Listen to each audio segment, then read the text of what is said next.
We must root out the purveyors of greed and corruption in both parties, whose presence infects the bloodstream of government. Hi, ladies and gentlemen, Terry Martin, and we are going to be talking, Jeff and I, about the governor's State of the State address and some of the major points that he made.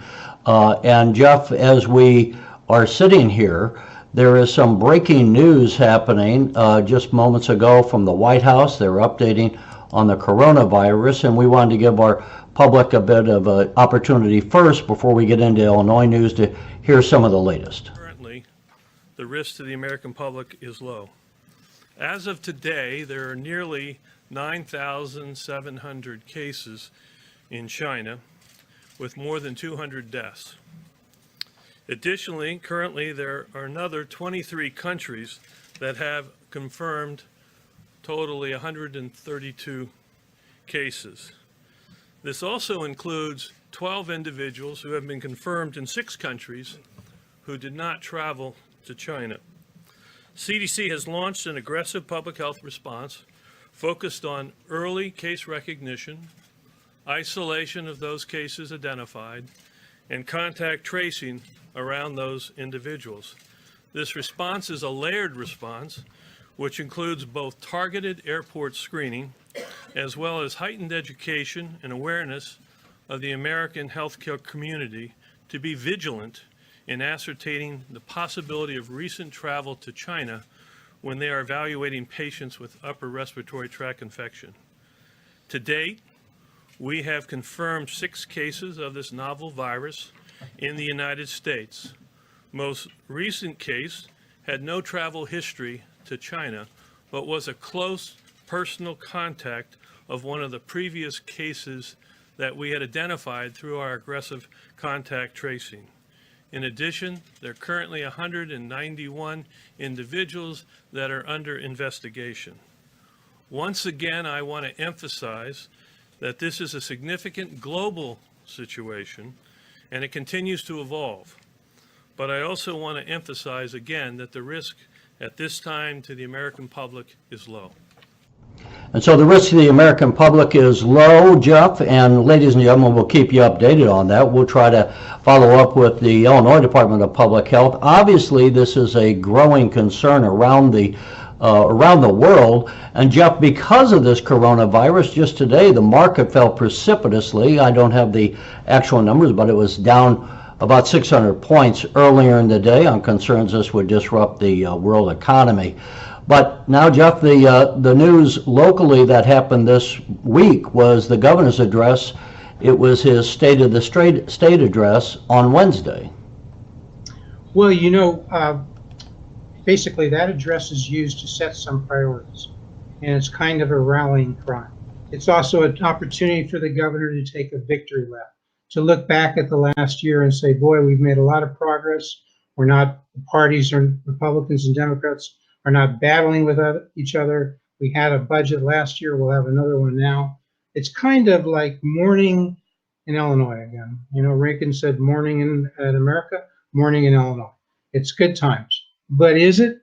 Because right around the same time as the speech was an indictment of, well, actually a criminal information. Senator Sandoval copped a guilty plea and basically showed he's going to be cooperating. So not the kind of thing for morning in Illinois. So the governor led off essentially, or at least highlighted ethics reform and what they're going to do about it. And maybe we'll have a clip. Do we have a clip there that would show the folks what Governor Pritzker said about ethics reform? And if we're not ready to that, I'll just... We do have it. Just, I may have caught my good partner by surprise. Well, no, we're just that sometimes you got to push a couple buttons to get from A to B. Right. So, yes, let's take a listen. One of the things that the governor, again, in the context, there has obviously been this investigation going on. Jeff just mentioned Senator Sandoval not only was indicted, he pled guilty recently. There's a lot of discussion behind the scenes at the Capitol that concern about what else is going to happen. I will share with you, Jeff, before we play the governor's clip here on ethics, that one member of the legislature told me the other day when they were in that he heard that maybe they were going to cancel the session next week because there were going to be more indictments. Now, I haven't heard anything about it. I don't think that's going to happen, but it gives the flavor for the kind of concern that is going on and the confusion going on behind the scenes at the state capitol. But let's listen to what the governor did say on ethics during his State of the State address. It's no longer enough to sit idle while under-the-table deals, extortion, or bribery persist. Protecting that culture or tolerating it is no longer acceptable. We must take urgent action to restore the public's trust in our government. That's why we need to pass real, lasting ethics reform this legislative session. It's time to end the practice of legislators serving as paid lobbyists. In fact, it's time to end the for-profit influence peddling among all elected officials at every level of government in Illinois. And so the governor said ethics is going to be one of the hallmarks of this legislative session, and I would say a lot of the people on the street would say it's about time, Jeff. Well, you know, the thing is, there's only so much you can do, but you got to do something. You got to take a stab at it. When I say there's only so much you can do, you know, you can set out the laws. We have them. Sandoval's indicted, or he's copped a plea on not paying his income taxes, filing a false income tax return, something to that effect, in bribery. So those things are illegal, folks. You don't need a new law to stop that.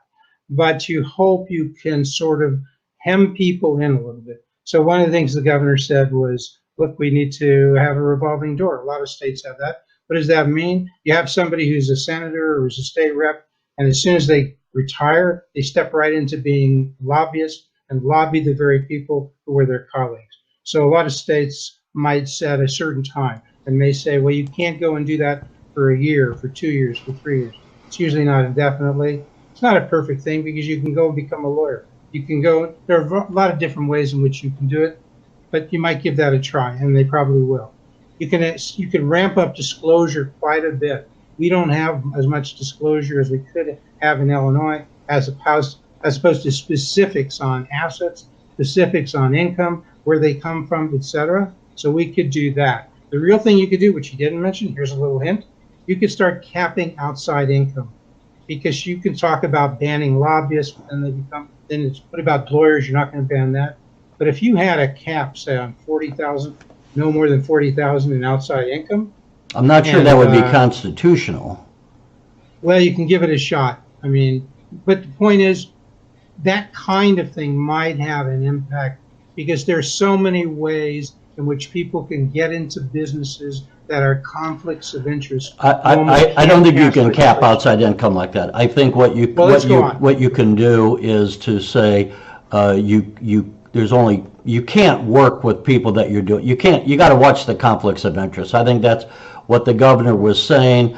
That's why he said, I didn't know, a lot of lawmakers didn't know until just recently, that you could be a lobbyist while you're a lawmaker. The only provision was you couldn't, I think, lobby on some of the people that came before your committee or something like that.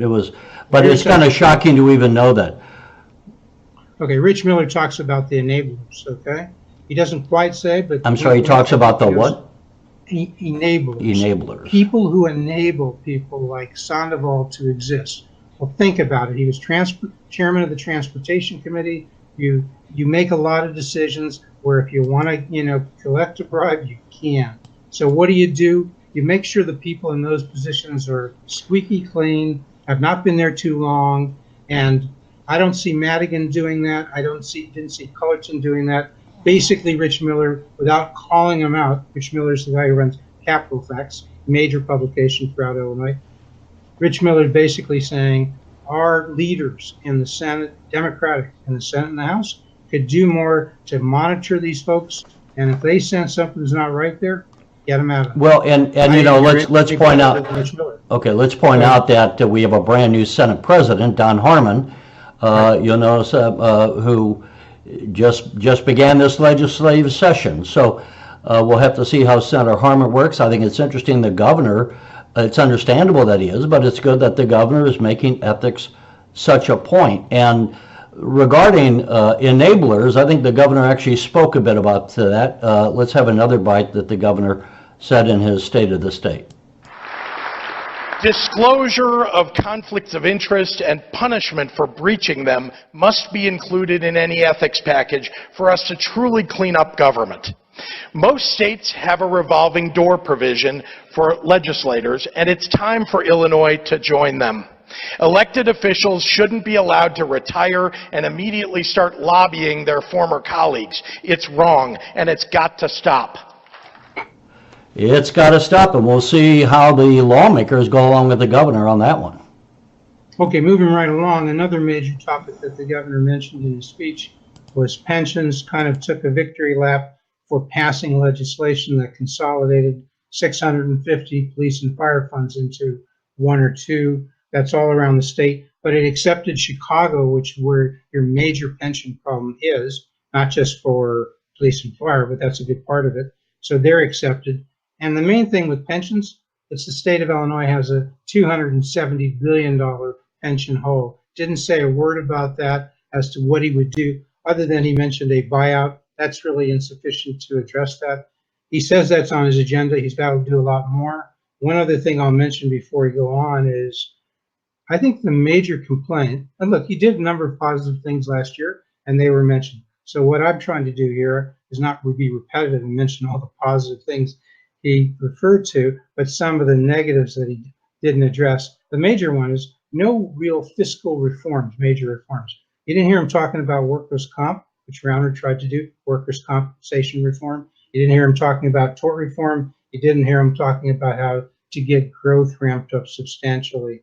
He talked about, some job stimulus programs, but I think he didn't get at the heart of why Illinois may be lagging its surrounding and competitor states.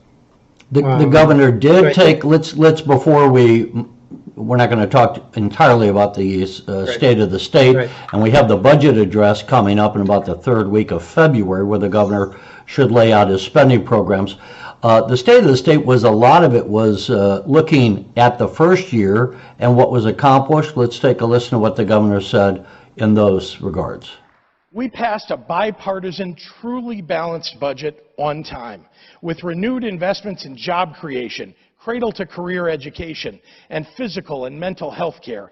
Even the credit rating agencies and financial analysts described a distinct improvement in our fiscal stability, and investors took notice and lowered our state's borrowing rate. So while we don't have all the reforms that you mentioned, at least the governor is saying that we've made a lot of improvements and that the state's free fall into financial calamity maybe has been momentarily stemmed. Of course, the governor wants the voters to approve a fair tax in November that would change the Illinois Constitution. That's one of the economic reforms, Jeff, he would say that he wants to bring. Many of the Republicans are opposed to that, as well as a number of the business groups around the state. Well, that ties in with one other topic he addressed briefly, but I would raise some issues as to whether he addressed that topic sufficiently, and that would be property tax reform or reducing property taxes. The one thing you might say the parties, Republican and Democrat, are in agreement on is that property taxes are way too high. They are in disagreement as to how to best address that issue. Okay, the governor talked about savings from his consolidation legislation on police and fire municipalities, police and fire pensions around the state. That doesn't really get at property taxes that much. It gets on a little bit, okay? He talked about savings from consolidating local units of government, which would lower that cost. Most people, even the Democrats I talked to, would say, and many Republicans, there's just not that much there. It sounds great, you might do it, but it's really small, okay? And Don Harmon actually talked about elsewhere pushing the income tax up as a way of putting less pressure on spending on education on the local units, because Illinois constitutionally is supposed to be the major provider of education, or spender, if you want to put it that way, and they're probably providing about 25% of the spending on education. If you push it up to 50%, it's going to be a major increase, in terms of income taxes of 5 or 6 billion. And I'll get to that in a second.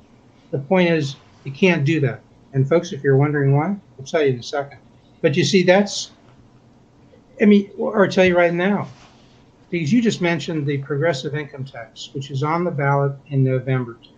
And the governor really did not highlight that. I was surprised in his speech. May have mentioned it, but Harmon did. Harmon said that's really important because if you can get that progressive income tax, he says, then you'll be able to push up the income tax, which in terms of revenue, which it'll do. It'll give the state $3.6 billion more as planned in revenue, and that'll help us spend more on education from the state level, less on the local level.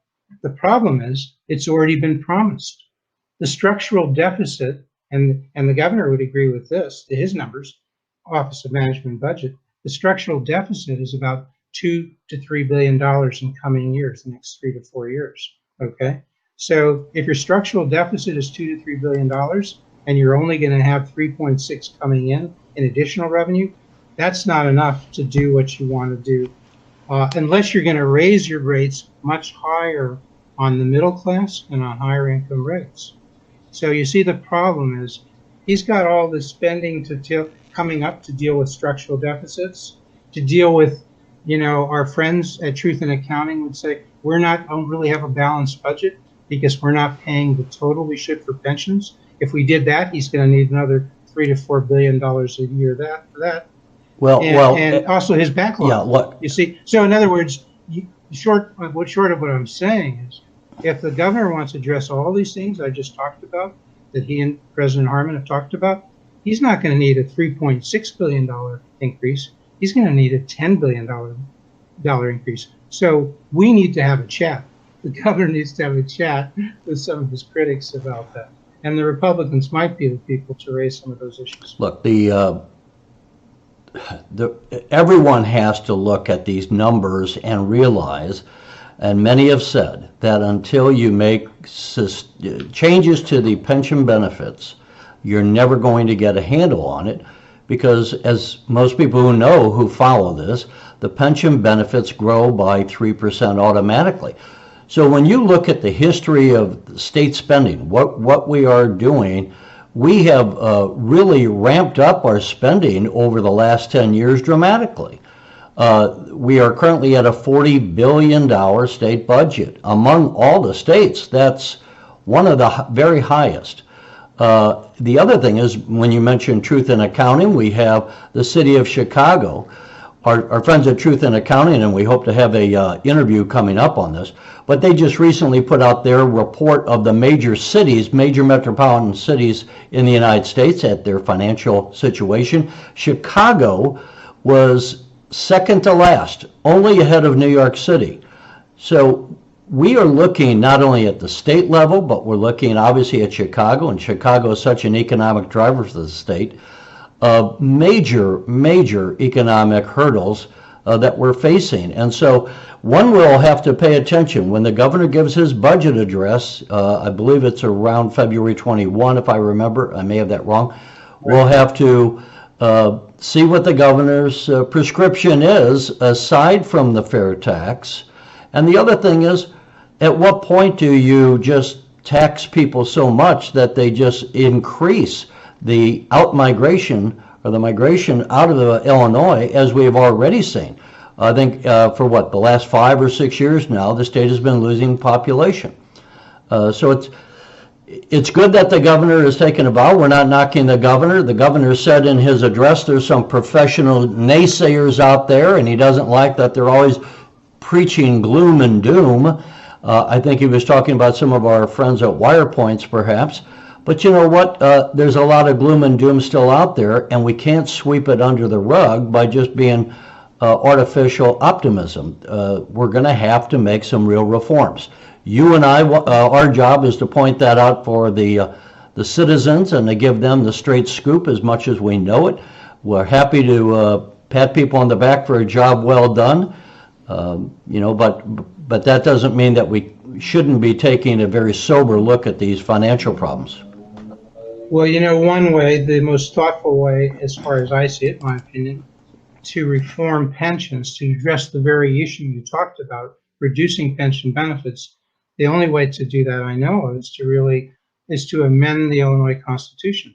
And so, and if you do that, then you will be allowed to decrease pension benefits. The other way would be to allow the state, to have the state legislate to give the cities and villages the power to file for bankruptcy. So Chicago might be able to restructure some of its liabilities, including its pensions. And they're the major pension problem for the cities in Illinois.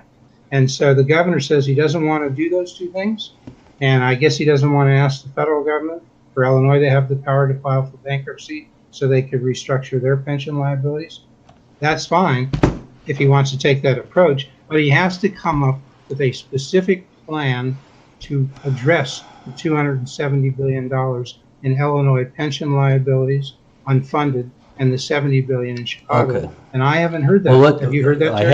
I haven't. But let's move along a little bit. As everyone knows, this is Campaign 2020. We are going to be voting not only for the president and Congress and the new legislature, but Jeff, a lot of people seem to have overlooked the fact we're also going to be voting again for a U.S. Senator. Senator Dick Durbin is seeking his 5th term in the U.S. Senate. He's first elected in 1996. And so a lot of people think that Durbin is unbeatable and have not really paid too much attention to those Republicans. There's 5 candidates seeking to replace him. 5 candidates seeking, I should say, the Republican nomination. We interviewed a Republican candidate, Dr. Tom Tarter from the Springfield area. He spoke with us for about 40 minutes, but we pulled a soundbite. He is a medical doctor, and he talked about medical issues as part of our interview. Let's listen to his prescription. Insurance companies set prices with provider groups. That's hospital systems, physician groups. But those deals are carefully guarded secrets. The American Hospital Association has spent $20 million lobbying against the transparency rule. So I'm not going to get endorsed by the Illinois Hospital Association, I guarantee that. Because when you don't know the value of your healthcare dollar, that is the best outcome for the least cost, then the prices vary hugely. In cities, a single surgical procedure can vary by 400% of Medicare fee for service. And the reason for that? So Jeff, Dr. Tarter wants what the president is calling for. He's calling for price transparency, where all hospitals around the country would have to post their prices and bring in the marketplace.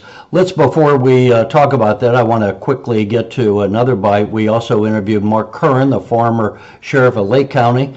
One of his big issues is law enforcement. We have roadblocks for alcohol, DUI weekends where we potentially think there's a problem. We stop every 5th car and we see if they're under the influence, and if we have a reasonable suspicion that leads to probable cause, we can move from there. Similarly, we could do that in the inner cities where we could have we could set the police up and just stop and frisk as people come down the street. Every so many gets stopped. You'd have to put it out that you're doing that. That's what's required by the Constitution, is that you declare you're going to be doing this in advance. But we can't handcuff our police if we want to be kept safe. So there you see it, folks. Those are 2 of the 5 Republican primary candidates for the U.S. Senate. That primary is March 17th. Curran and Tapper, you can find them both. Go watch the entire video of the interview by Terry Martin. And you can find that at youtube.com/Illinois Channel TV. And Terry, you just have a few minutes left. Let's turn to the impeachment mania that swept the country for the last 2 months. Right. Well, actually, for even more than that, and it's another breaking story. We started off with the coronavirus also happening today. We think is going to be the vote in the Senate.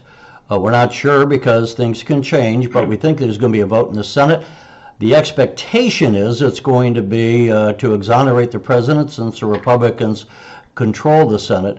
One of the president's, and I don't have the individual's name, maybe you know it, Jeff, but one of his lawyers spoke this afternoon on the impeachment. Let's just listen to some of the comments as they were wrapping up this afternoon. From start to finish, in this case, from September 24th to the articles of impeachment were considered in the Judiciary Committee, was done in 78 days. In 78 days, and for the 71 of them, the president was entirely locked out. The new normal would be slapdash, get it done quickly, unfair procedures in the House to impeach a president, then bring it to the Senate, and then all the real work of investigation and discovery is going to have to take place with that impeachment hanging over the president's head. And that's a particular thing that the framers also were concerned about.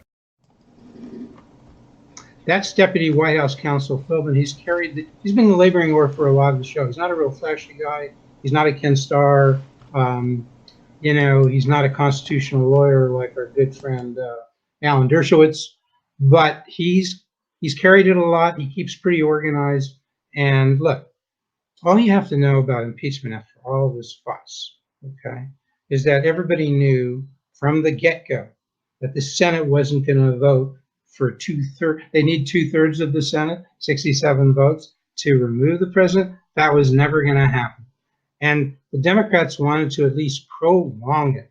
This is a TV show, which I know most people aren't watching, but it provides them an opportunity for their ads and running in the House races and the Senate races and somewhat in the presidential election.